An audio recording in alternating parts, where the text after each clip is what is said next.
I'm joined now by the senator from Georgia, Jon Ossoff. Thanks so much for joining me. Thank you, Brian. Good to see you. You too. So we have watched as Donald Trump successfully pressured Jimmy Kimmel's show into being canceled. We're watching right now as the FCC chair, Brendan Carr, is doing a victory lap over the same thing. And we're watching as Donald Trump is now leaning on NBC to cancel the last two remaining late night critics.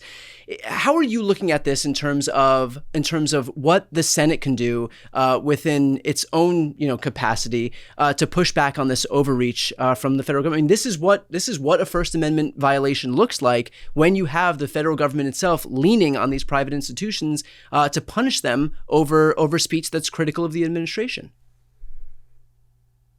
Yeah, Brian, first of all, this is a serious escalation of the Trump administration's ongoing campaign to intimidate and harass its critics, something that is unprecedented in the modern history of our republic. I mean, Joseph McCarthy was just one U.S. senator. Here we have a president who, from day one of his term, has been wielding the official powers of state in order to try to bring American society to heel, to force everyone to kiss the ring and bend the knee, and to stifle those who would criticize him. And this, I think, is a turning point in the history of American press freedom. The second point is the unbelievable hypocrisy of so many, the president himself and those in his orbit, who have posed as these champions of free speech and political liberty, and who railed against the excesses of cancel culture, now using official power to punish those whose speech they find offensive. And this use of the FCC is unconstitutional. It is such a violation of basic American principles. It should unite the public, and I believe it has the potential to unite the public in the recognition that whatever our views on policy, this administration presents a unique threat to some of the fundamental values that animate America and are enshrined in our Constitution.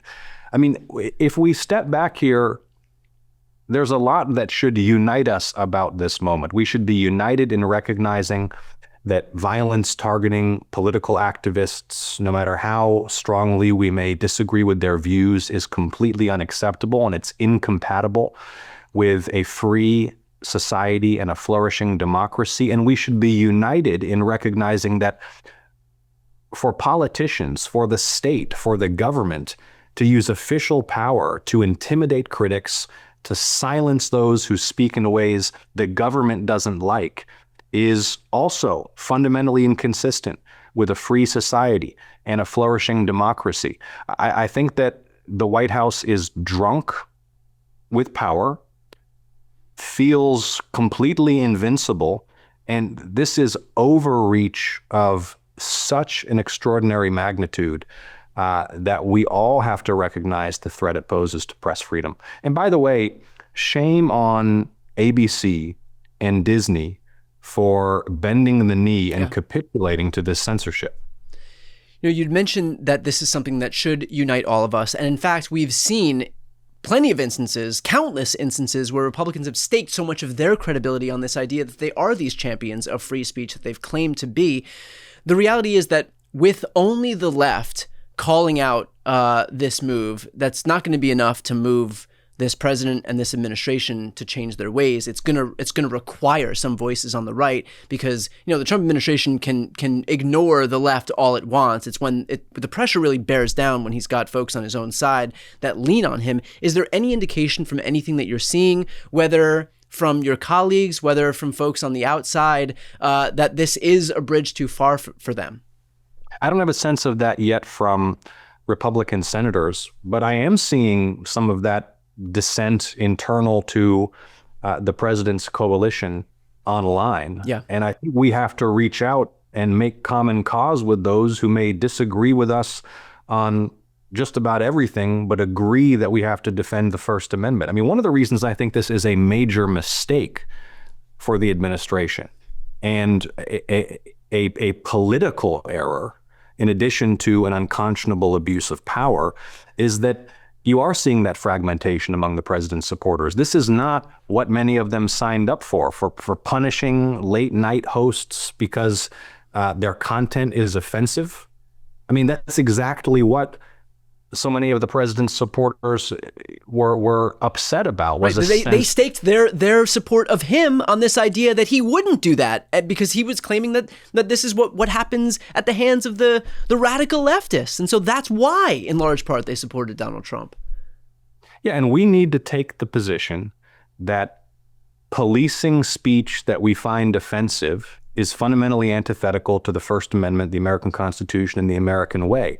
And what they are doing right now is an escalation far beyond anything that we've seen in the last 5 years, far beyond anything that some of the president's supporters were complaining about under the prior administration, or online, or in faculty lounges over the last 5 years. I mean, this is the use of official power to intimidate and repress criticism. And, before I was elected, I worked as an investigative journalist exposing human rights abuses and the abuse of power. My teams worked in places with repressive governments. This is one of the first things that happens when a government is consolidating its power over society, is you chill dissent in the media and you send a message that if you say something that insults the king or offends the king, there's going to be punishment for it.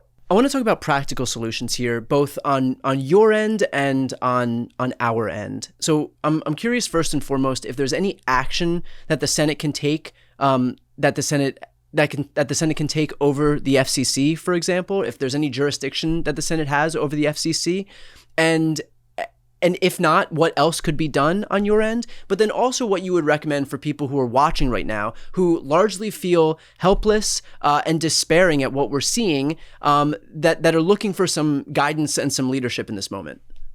Well, of course, the Senate has power and jurisdiction here. It's a question of whether or not there are any Republican senators who are willing to join us in exercising it. I mean, that the brutal reality is that Republican senators have given away most of the Senate's power and turned the Congress into a rubber stamp Congress for the last 8 months. So I am reaching out to Republican colleagues, but I don't think we can bet on that, given that they too live in fear of this administration. Something that in terms of big picture policymaking, we have to recognize about this is that this is also a lesson of the risks of corporate consolidation of the media, because you have these huge conglomerates who have so much business that requires the approval of the federal government that the government can use that as leverage in order to coerce these companies to suppress speech that the government doesn't like. And that's such a great point on the antitrust front. But the reality is that if this administration sees that the people who are consolidating all of this power are people who are deferential to them, or at least will capitulate to them, like we're seeing at the hands of Jeff Bezos and Mark Zuckerberg and all of these people at the top, Larry Ellison, whoever it may be, then there is no incentive for them to lean in on an antitrust front, because they already own the people who are consolidating all this power. So what incentive is there for them to relinquish all that power when they're under their thumbs? Yeah, I mean, well, we've seen the results with the response of Disney and ABC to this. I mean, a respectable media organization would be litigating on First Amendment grounds, but instead they've decided to capitulate. I think it's a display of cowardice that will become quite infamous in the history of American press freedom. Yeah. So going back to the second part of that question, for the folks who are out here watching this happen, despairing, who feel helpless, who are watching, I wouldn't even say the slow creep of authoritarianism and autocracy, the sprint toward these things, who are looking for some leadership, looking for something to do, looking for somewhere to put their energy, what would you recommend for those people? Let me say, first of all, that what concerns me most is that folks will lose faith. And I do think it's worth remembering that, Americans have been through very tough and trying times before, and we have overcome them. And we have continued a journey toward a more perfect union through Jim Crow and segregation in the American South. Well, that was an authoritarian system. And John Lewis and his fellow civil rights champions, they used the rights that are invested in citizens by our Constitution in order to overcome it. They engaged in nonviolent protest. They built political power. They influenced legislators. So this is a grim situation that we face, but we think this is bad. Folks have been through and overcome a lot worse. And we will get through this as well, provided we stay focused, provided we keep the faith, and provided we work for the next year and a half instead of wringing our hands and doom scrolling. Yeah. There's never been a moment in modern American history when it's more important to have a well-resourced and well-supported opposition party.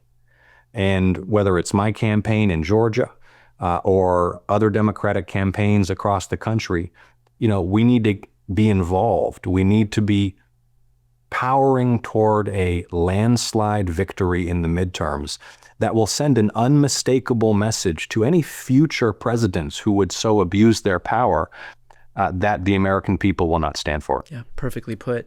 I want to talk about some practical implications of this presidency, and in fact, why we may very well be heading toward a landslide midterms for the Democrats in light of what the Trump administration has done. You've seen some of that in Georgia with some of these rural hospital closures. It was just announced from St. Mary's hospital chain in your state that they're ending services for labor and delivery, and that was attributed directly to Medicaid cuts and the One Big Beautiful Bill. Can you speak a little bit on how that's landing with the folks in your state? Not well. I mean, there's families in Northeast Georgia now who will not have local access to childbirth services. And, Alicia and I have two daughters. One is 4-month-old.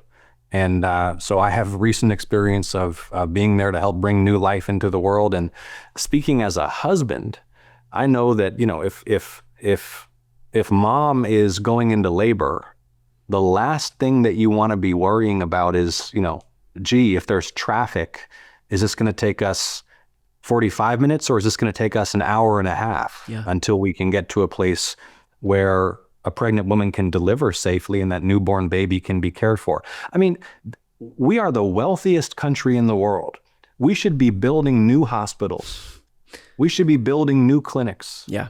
We should be making sure that every community in Georgia and across the country, rural, suburban, urban, black, white, rich, poor, has world-class healthcare facilities. That's like the bare minimum if we're going to have a truly flourishing society.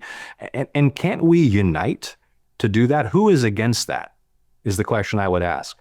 Why don't we put that question to the American people? Are you ready to build hospitals that will serve every community? Are you ready to ensure that no family is more than a half hour away, even at rush hour, from safe childbirth services? So you were asking this in the context of the election. And, as I've said to you when we've talked in the past, no, this president's agenda is not popular. By the way, that should give us courage and confidence. Official censorship is not popular, right? They are catering to this very small core of their base with this immense executive overreach. Official censorship is not popular. Defunding hospitals and nursing homes to cut taxes for the rich is not popular. They are vastly overreading the scale of their mandate. They're making big mistakes. They're hurting a lot of people. And we have to make sure that folks understand that we have the power as citizens still to shape our country's future and to reject policies corruptly conceived, either to empower one man and make him our king, or to enrich his donors and benefactors at the expense of the rest of us. Perfectly put. We'll leave it there. Senator, thank you so much for the time. I appreciate it. Thank you.